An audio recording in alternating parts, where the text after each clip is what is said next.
And so I thought, I don't want to be a career state employee. I want to get out of the state.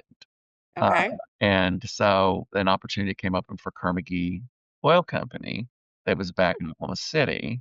So I Okay. moved from the tax commission to Kerr-McGee, and I became the director of state and local tax and in-house tax counsel for them. And I remember vividly my first day at work there, they were like, this position had been open for 2 years for their director of state and local tax. And so they said, you have 173 open audits.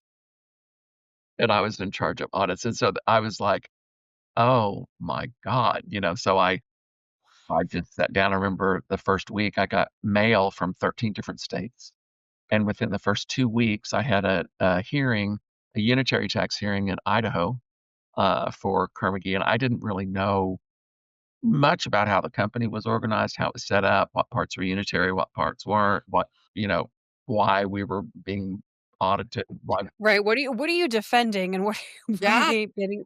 It's like I do haven't even seen the org chart yet. How am I supposed to make a unitary argument? do I have settlement authority? I mean, I'm going, I mean, what? What's our Can I take a look at the financials? What's our reserves for all of these? What's the You materiality? know, and I Need remember to like somebody from the law push department was these. like, "Don't worry about it. Go, yes, just call us and, get a number."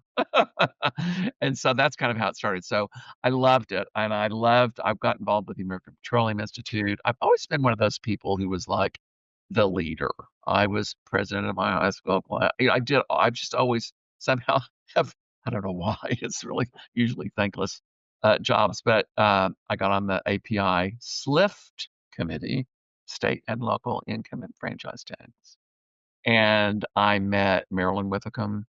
She had just left Montgomery Ward. Montgomery Wards, Montgomery yes, Ward had been taken over by yes. Noble, and so she was suddenly in the oil and gas industry. And we went to our first API meeting the same time. Both of us were joining that group and met, lots of people. So I stayed in the oil and gas industry for about 7 years at Kerr-McGee, and just really loved it. But I got divorced, and I was wanting to leave Oklahoma, and I'd had a lot of hearings for Kerr-McGee in New York State and New Jersey.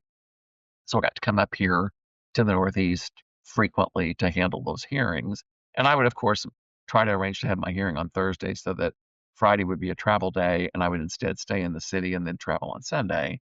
Then I could spend the weekend in the city and go to some shows or see the sights and have some fun in the city. And I fell in love with the city. So opportunity came knocking again, and I actually got a call for headhunters were calling me, and I got a call to go to work for Disney in California to be their director of state and local tax. And Interesting. everybody called all my buddies. They were like, "Oh, it's a sweatshop. You don't want to go there. It's horrible."